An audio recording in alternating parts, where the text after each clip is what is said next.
I had maintained the secret of my true identity, that of a wealthy heir, for years, all to help my girlfriend's family navigate a severe financial crisis. My reward for this deception was discovering her betrayal on social media. "The love of my life, now beside me," was the caption she had written under a picture of her kissing another man on a beach at sunset. It only took a moment for me to recognize the man as my own assistant. Someone had commented jokingly on the post, asking, "What about your devoted boyfriend back home?" Her reply was quick and brutal. "He doesn't even deserve to stand in my presence." The words felt like a physical blow. I was completely crushed. Without a second thought, I called my office and immediately halted all the business partnerships I had arranged for her family's company. I was also ready to throw away the expensive engagement ring I had planned to give her that very same day. Upon learning that the partnerships were canceled, Clara rushed to my office to confront me. She furiously slapped a stack of papers onto my desk, her face tense and her voice sharp. "Ethan, what on earth is going on in your head? Why was the partnership agreement canceled?" Her demeanor was a complete contrast to the sweet and loving person she appeared to be in the sunset photograph. I understood why she was so angry. Her small, struggling company had finally secured a major link with my corporation, a deal that promised them a future of continuous wealth and stability. Silently, I turned my phone around and showed her a screenshot of her social media post. It was ironic that I, her supposed boyfriend, was blocked from seeing her posts directly and had only noticed it because I was using a secondary company phone. Seeing the screenshot, a flicker of panic crossed her face, but she quickly regained her composure. A disdainful smile formed on her lips, and she showed no sign of shame. "Spying on my phone now, are we? I didn't expect that from you, Ethan, but since you already know, I'll be direct. My family made it through this economic storm, and it was all thanks to Julian's help behind the scenes. You, with your limited skills, didn't really do much to help my family's company grow." The office fell silent as my colleagues' ears perked up, sensing gossip. Their stares, filled with a mixture of pity and contempt, felt like needles piercing my skin.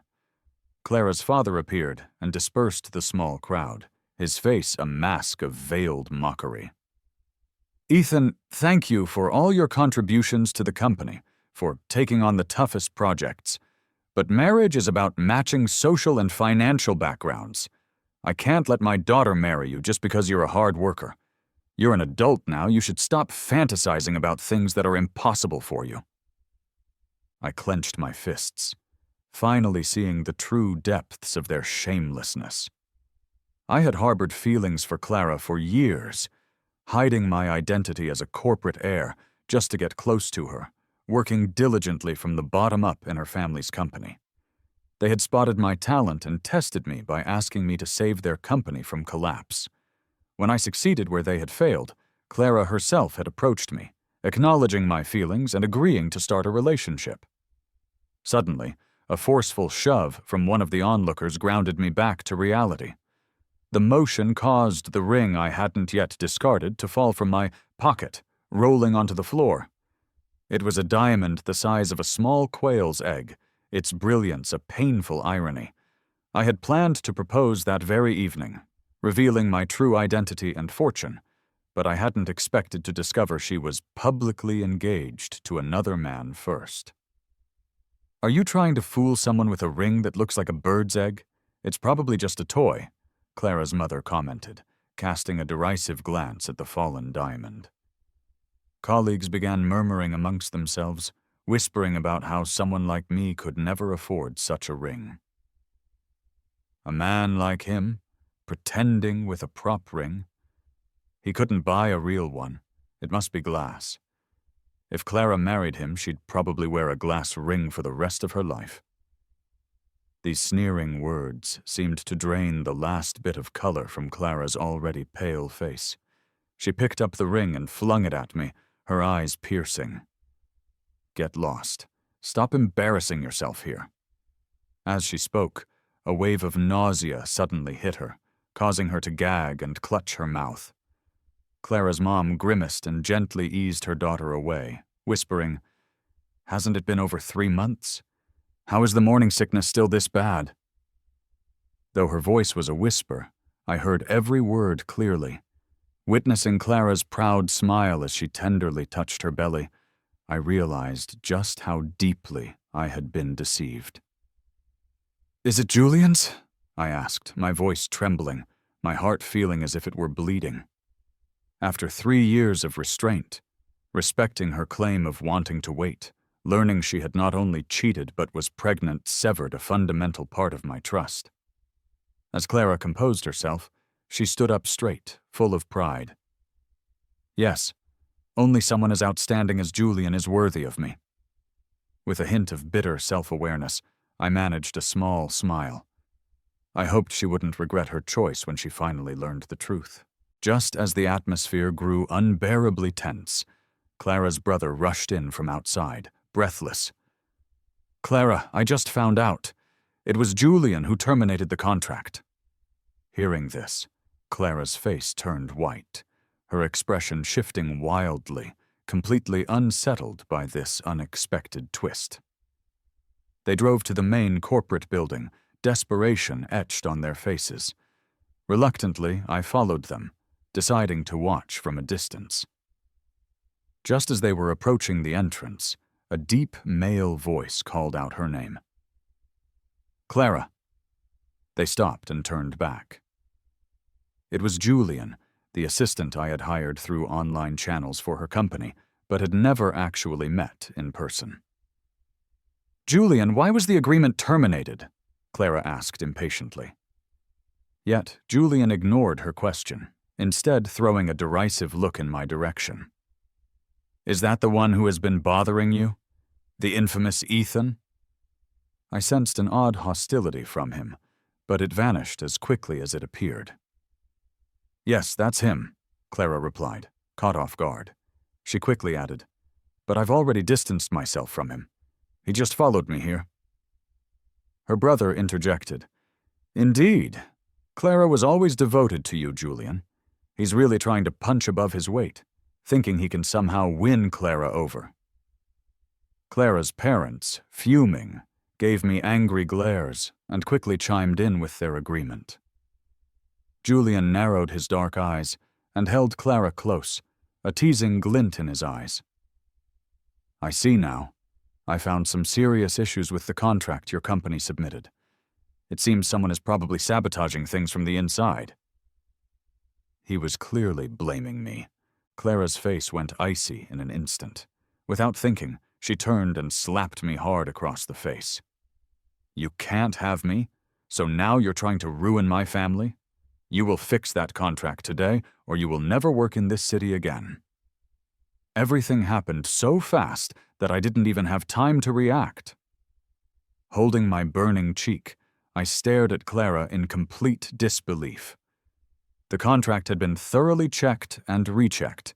Today's signing was supposed to be a mere formality. "Clara, don't you find what he said suspicious?"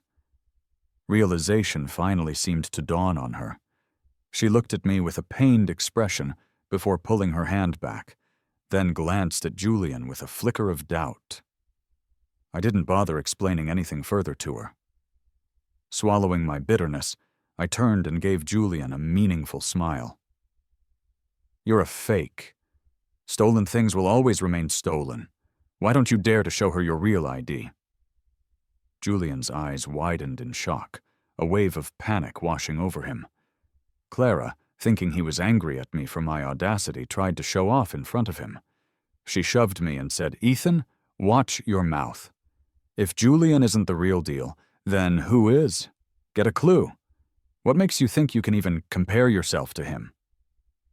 Her parents got her hint, and each took one of my arms to lead me away. Julian watched smugly as they escorted me out, flashing a challenging smirk in my direction. A hint of unease crept in. Something about Julian just didn't sit right with me. Midway to the exit, I shook off their hands. "Enough. I can leave on my own." I had lost all hope in them.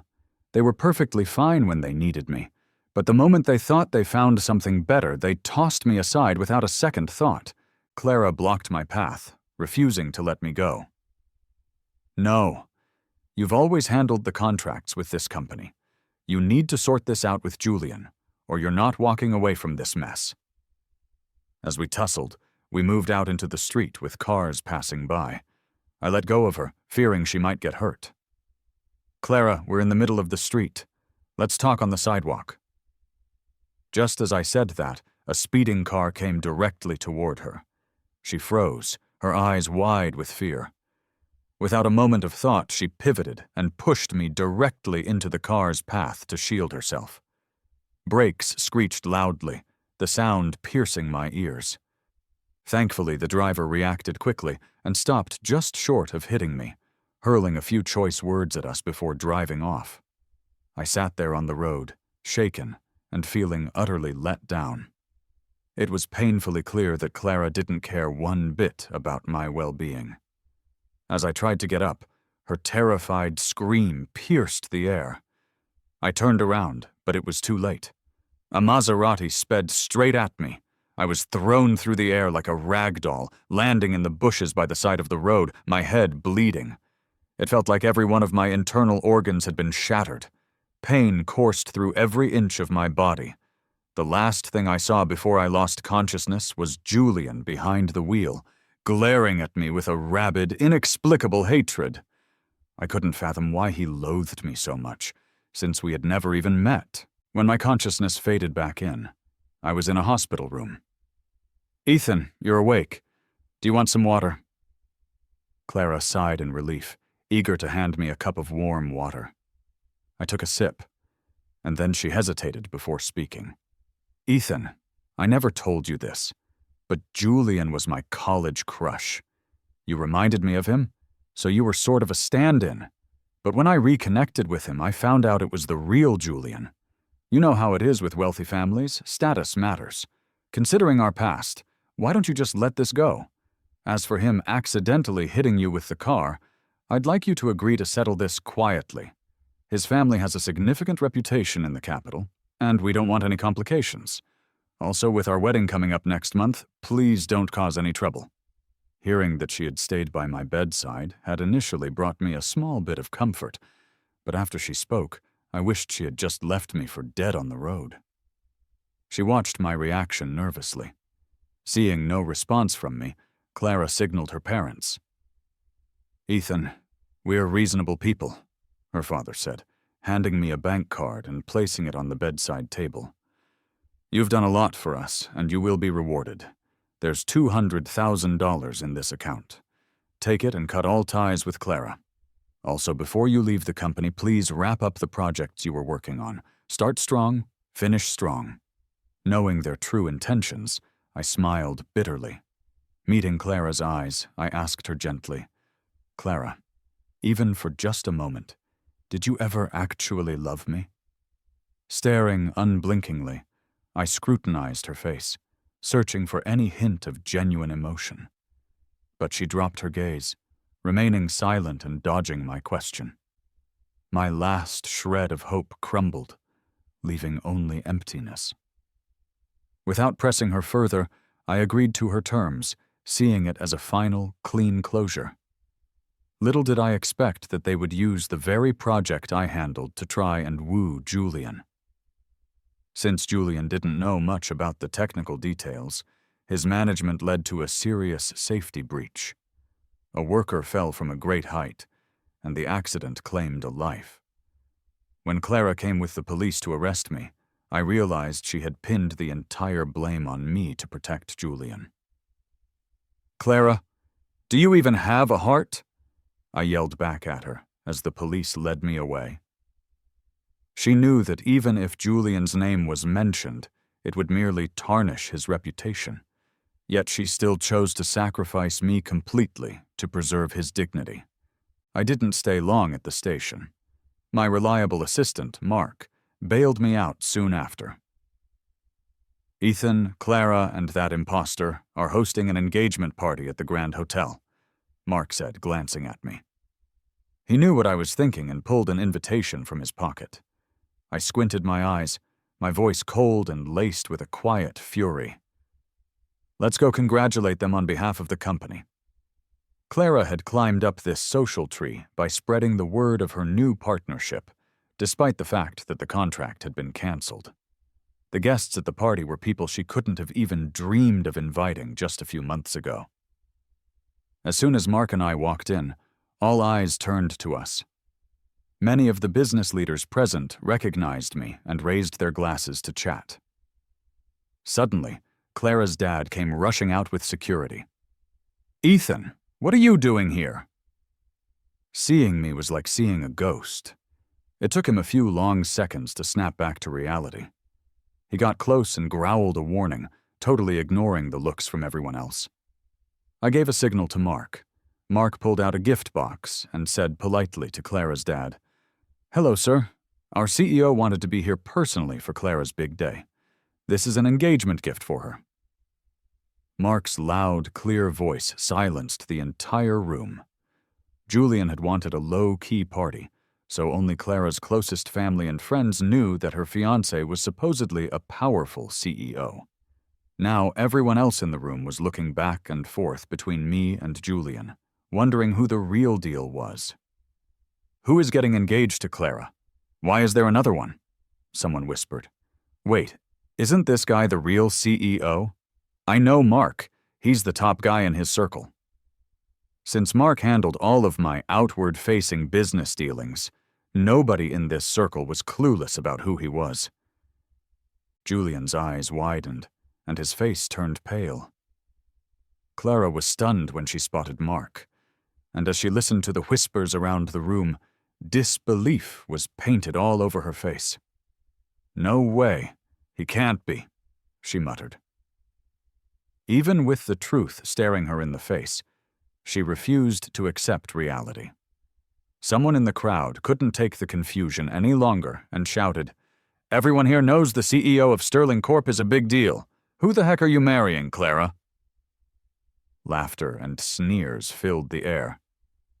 Desperately, Clara tried to fool herself. "I don't believe it. Julian has a limited edition Maserati. There's only one in the country. I saw the security at the building greet him personally. He's the real one, he has to be." Trying to boost her own confidence, she looked toward the now hopeless-looking Julian. Without his confirmation, Clara looked ready to burst into tears. Seeing that my goal had been achieved, I watched them squirm in their panic, a playful smile spreading across my lips. "He's my new assistant," I explained calmly. "He was supposed to handle your company's contract remotely. I didn't expect him to steal my identity." I showed her our chat logs, which included my work orders for Julian. Mark then brought out Julian's official hiring information and pay stubs. As Clara looked over these documents, her fingers trembled, the tiny movements broadcasting her inner panic. Silence flooded the room as everyone awaited her reaction. "Julian, is any of this true?" she cried out hoarsely, waving the evidence in his face. Her makeup couldn't hide her ghostly pallor. Julian's head drooped in shame under her furious questioning. Seeing the commotion, I left quietly with Mark. Those who knew better followed us out, not wanting to upset me. The once crowded hall quickly emptied, turning the grand engagement bash into a big, messy joke. Back at work, I completely severed all ties with Clara's firm. The news led several partners who had been eager to team up with her to back out as well. With me gone from her company, she and her family struggled to stay afloat. They were once again facing impending bankruptcy. While I was discussing a new project at another hotel, Clara's dad tricked me into a private room by pretending to be a member of the hotel staff. "Ethan, please forgive my tactics. I have no other choice," he said, groveling before me, looking utterly pathetic. "You built our company from the ground up. You don't want to see it all crash, do you? I know Clara hurt you, but she was just fooled by Julian. She's here now to sincerely apologize to you." Suppressing my frustration, I made a move to leave, but her dad blocked the way, giving her a pointed look. Hearing her slow and uncertain footsteps, I turned around. "Ethan, I'm sorry," she stammered, clutching her clothes, her face flushed with embarrassment. I quickly cut her off. "There's no need to apologize. It's all in the past. I hope you and your lover find happiness." Remembering her past social media posts, I threw her own arrogant words back at her. Clara froze, her face shifting through various shades of red and white. Her lips trembled, and tears welled up in her eyes. She shot me a tearful, hateful glare before running off. Her dad tried to speak again, but my icy stare stopped him cold. In a desperate bid to save her company, Clara managed to sneak into a high society party. Arriving a few minutes late, I witnessed an entertaining drama unfold. She was wearing the jewelry Julian had given her and was working the room, mingling and trying to make connections. Her presence sparked whispers. Who is she? Wearing all that fake stuff just to show off. I think she's from that small company that got Ethan into trouble. That's why they're close to bankruptcy now. Wow, that was Ethan's old flame? I didn't expect her to be so average-looking. That bracelet is such a fake. It looks like it's made of glass. Hearing these comments, she trembled like a leaf in the wind, completely humiliated. She took off the bracelet, tossed it aside, and left in shame. I followed her discreetly, knowing she would probably go to confront Julian. Sure enough, she found a very drunk Julian in a seedy bar, pouring his heart out to another woman. "You wouldn't believe how easy it was to fool her," he slurred. "Just one rented car and she completely bought my act as a CEO. What a vain woman. Those jewels I gave her, they cost me only about $100 wholesale, and she treats them like they're priceless treasures." Clara was trembling with anger, stepping back in disbelief. Each of his words sliced away at her last shred of dignity. Suddenly, her phone rang. It was her mom, her voice anxious. "Clara, you need to come home right now. Your dad's in trouble." Her face went pale, and anxiety surged through her. She gave Julian, who was still bragging, one last resentful look and rushed out. I smirked, slipped some cash to the woman who had been prying information from Julian, and stayed put. The project accident was not yet resolved. How could Clara's company possibly get out of this? I had to admit, Julian was sharp. He had used Clara's dad as a pawn. Every plan, every arrangement had come from Julian, and her father had just followed his orders. It was a slick move to ensure a clean getaway for himself. An hour later, as Julian began to sober up a bit, a furious Clara returned. She shook him by the shoulders, demanding answers loudly, no longer caring about the sweet, delicate image she once maintained in front of him. "Julian, my dad's been detained and is being investigated. He only acted because you told him to. You have to help him," she cried. Julian, massaging his pounding head, shoved her off irritably. "Get lost. Every single document was signed by him. None of it involves me." Clara fell hard to the floor. She was silent for about 2 minutes, tears brimming in her reddened eyes. Dropping to the ground, she couldn't hold in her cries any longer. "Julian, I never thought you'd be like this. I gave you my heart, and you just used me." All she got in return for her breakdown was the ridicule of the other patrons in the bar. Julian was long gone. She stumbled home, where her mother greeted her with a hard slap across the face. "You idiot! You're still chasing after that sham? How did I give birth to such a dunce? You're begging him instead of going to Ethan." Her mother's tirade brought back the tears Clara had just managed to restrain. She covered her face, tears flowing freely, finally letting out all the emotion she had buried deep inside. "Mom, I've liked him since college. He was like a lone moon, so unapproachable. But I found a way to get close to him.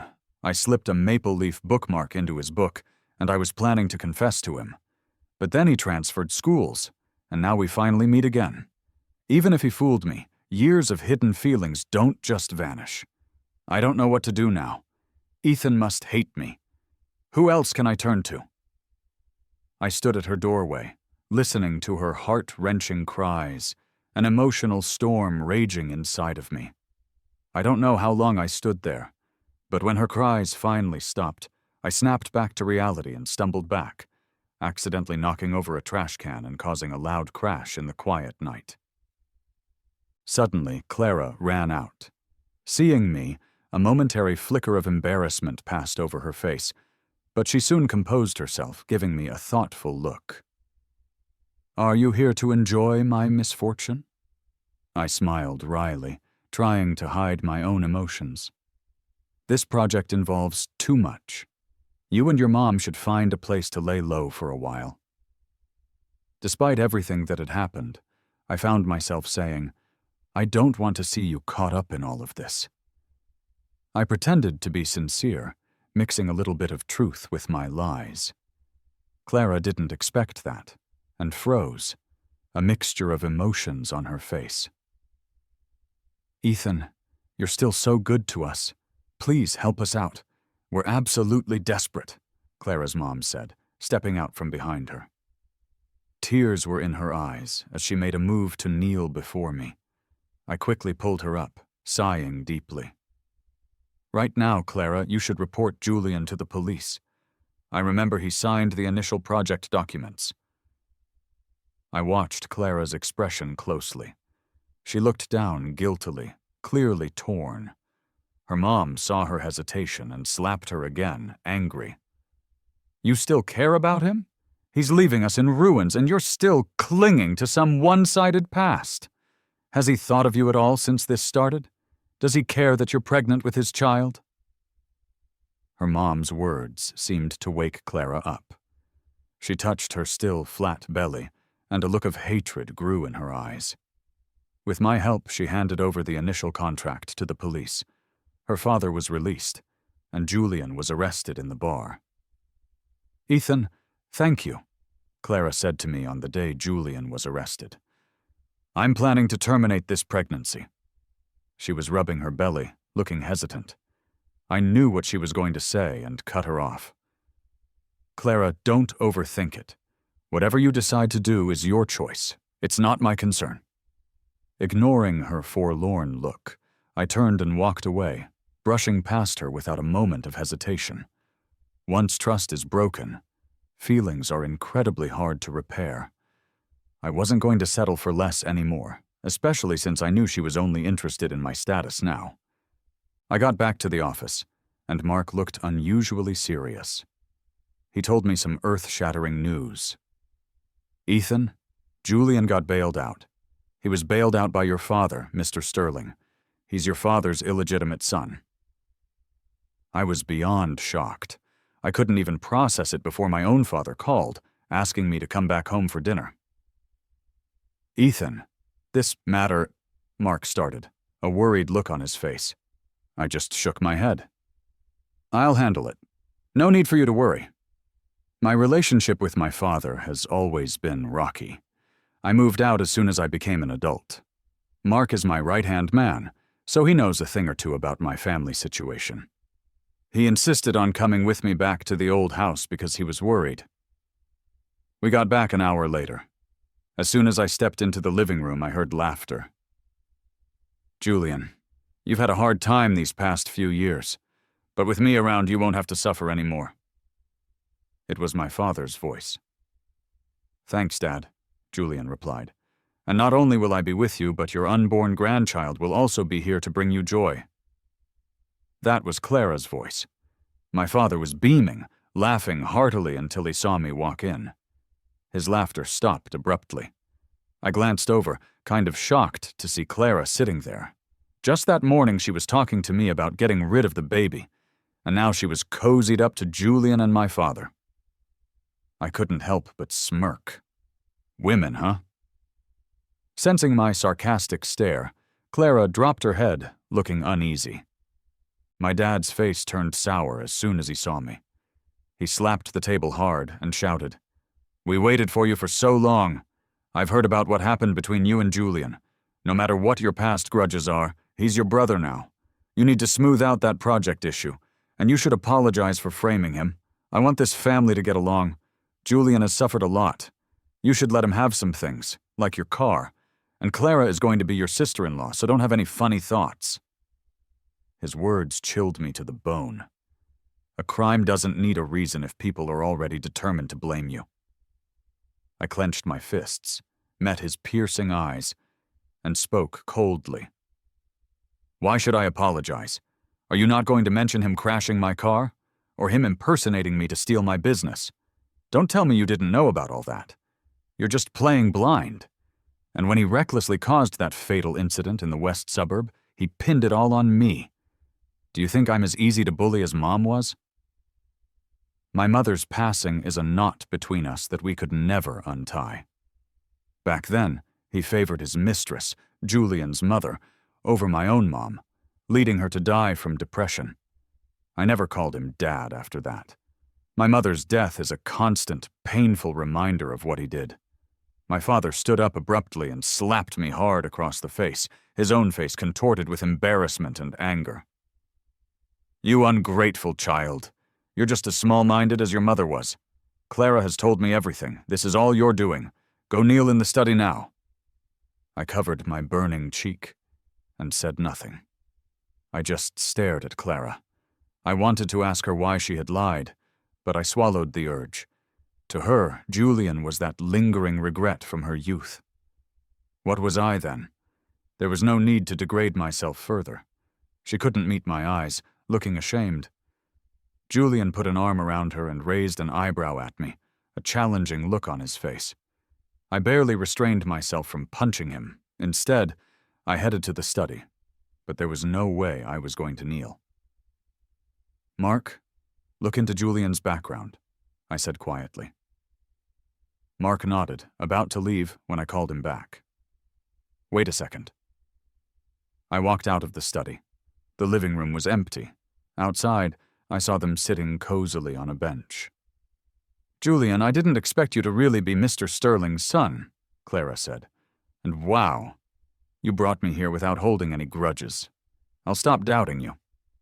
She kissed his cheek shyly. Without giving her a chance to pull away, Julian pulled her closer for a deeper kiss. I thought I saw him glance in my direction as he did it. Let her go! I couldn't suppress my anger any longer. I rushed out and punched him, wrestling him to the ground. Stop it! Nancy cried, worried about her pregnancy, standing anxiously to the side. The commotion reached my dad quickly. He showed up, yelling, and separated us. What a disgrace, Ethan. I am so disappointed in you. My dad looked heartbroken. Seeing Julian curled up in pain from my beating, he had to drop the argument and rush him to the hospital. Ethan, Clara started, looking guilty and hesitant, but then just turned and left with them. I wiped a smear of blood from my lip, smirking. I opened my hand to reveal a single strand of hair. Mark, get a DNA test. Unfortunately, that night's events were captured by the media and blown up online. The headlines screamed that the Sterling sons were fighting over a woman. The illegitimate son stole the rightful heir's woman the moment he got back. So shameless. I heard Ethan's car got taken too. Is there no justice? That woman's no good either, just bouncing between two men. Online, people sided with me, tearing Julian and Clara apart. Julian was so embarrassed after getting out of the hospital that he started sneaking around to avoid using any of the family cars. I holed up all day, relishing the news and feeling great, until I saw a video Clara posted to clarify things. Don't let yourselves be used by Ethan, she said tearfully to the camera. I've always loved Julian. Ethan is just trying to destroy us because he can't have me. See the truth, everyone. Plus, I'm carrying Julian's child. I would never be involved with both men. The comments immediately started to favor her, questioning my family's ways and my character. I was still reading them when my dad stormed in and slapped me again, furious. What a disgrace! Stop acting all jealous and vindictive like your mother. Now the company's stock is in trouble thanks to you. Find a way to calm this storm down for me." He left with that parting shot, pulled away by an emergency call. I stood there with half my face numb, my gaze turning ice cold. Accusing me of buying fake social media hype, were they? Well, if I didn't do something now, I'd just be proving him right. Might as well get that news trending, I said to myself. In less than a day, I was crucified online. The scandal of the two sterling men fighting over one woman stayed hot for 3 days straight. The company's stock faced 3 sequential down limits. My dad was frantic, gnarled with stress, and looked like he could kill me with his glare. Just when everyone thought I was plotting something sinister, new headlines questioning Julian's true identity hit the top of the charts. What? Julian is really the maid's son? A classic baby switcheroo. The maid, to give her own son a better life, swapped him with Mr. Sterling's lover's newborn. That maid was our neighbor. It was said she never even turned back when her own son drowned. She was always fussing over her employer's kid. It turns out he was actually hers all along. I have a relative in the police. I heard some time back that Ethan had been framed by Julian in a project accident and was locked up for a night. That Julian is crafty. Online sleuths dug deeper, unearthing all the details of Clara's betrayal after I had helped her family. Clients who had hoped to work with me through Clara now turned on her, demanding explanations and compensation. Just when Clara's family had finally found some stability, they were plunged into a total mess overnight. Clara was in a panic, trying to dodge persistent reporters while sneakily seeking advice from Julian. Coincidentally, she caught him in the middle of a sneaky escape attempt. "Julian, you totally screwed me over. My family is sinking in this mess. You can't just leave. Help me out," she pleaded. Julian, looking grim, gritted his teeth and said, "You've got no one but your own greed to blame. Anyway, I'm just a side piece's kid. This has to be Ethan playing dirty." When he said that last part, the flicker in his eyes betrayed his own lack of confidence. "Ethan, do you want me to have someone stop him?" Mark asked, standing with me on the balcony as we watched Julian make a hasty exit with a bag of stolen goods. I snorted and shook my head. "No need. Just press the cops. Without Dad's protection now, they're clear to go after Julian for the project mishap." Julian, trying to save his own skin, had tried to pin everything on my family. The company was already in hot water, and now it was being pulled under even more by Julian's actions. My dad was so stressed he seemed to turn gray overnight, stuck dealing with external backlash day and night, and already emotionally drained. He then discovered that Julian had been leaking company secrets to rivals. The company was now just a shell of its former self, and chaos reigned. My dad was past regret. He tried to get me to save the company, but I flat out refused. This left him no choice but to file charges, personally reporting Julian to the authorities. Julian, who was hiding out in an abandoned building, ran in a panic when the police found him. The site was just another project of his that had been poorly done. One misstep sent him crashing from over 20 stories high. I parked my car and strolled over with the DNA report in my hand, looking down at him bleeding out on the pavement. I chuckled, a glint of amusement in my eyes. "Years ago, the maid did swap you and her child, but then she later switched you back." I paused, letting the words sink in. Julian's mother ruined my parents' marriage, using my father's favoritism to bully my mother until she died, young and depressed. You shouldn't have been so naive, Julian. How did you think someone with 0 qualifications got to work at the company in the first place? I tore apart the DNA report, my cold gaze fixed on his dying form. He stared at me, unyielding and full of unspeakable despair, blood oozing from his mouth as he listened. "You! It was you," he murmured, his lips trembling, his eyes wide in disbelief. The shadow of death loomed larger. Before the authorities could reach him, he breathed his last. I smiled, shaking my head in disappointment. There was one last thing he didn't know. His mother's estrangement from my father wasn't an accident. It was all orchestrated by my grandfather, avenging my own mom's death. My grandpa had my dad's mistress whisked away to live with a rough crowd in the mountains, assigning a maid to keep tabs on her. When I was older, I decided that simple revenge wasn't enough. Using others as proxies, I guided Julian into the company step by step. If he had just kept a low profile, I wouldn't have hit back so hard. But he played us, just like his mother did with my family. Back home, my father looked centuries older.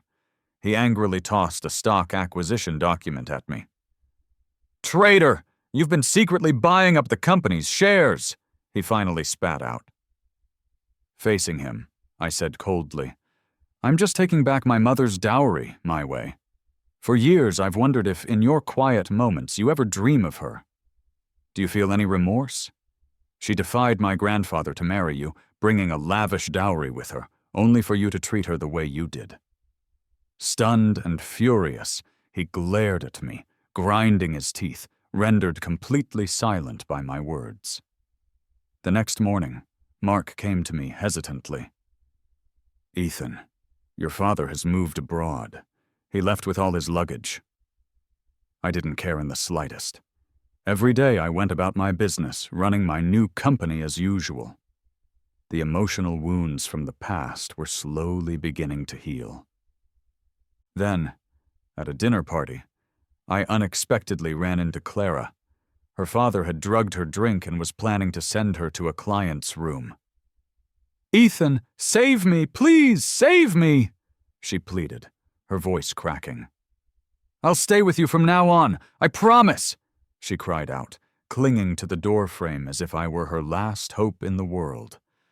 I paused, glanced at her indifferently, and then walked right past her.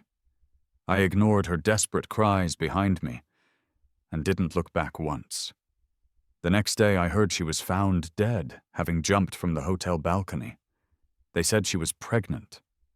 After hearing the news, I stood in front of my house's floor-to-ceiling window all night long, holding an old, faded maple leaf bookmark. When the sun finally rose, I crushed the bookmark in my fist and tossed it into the trash can.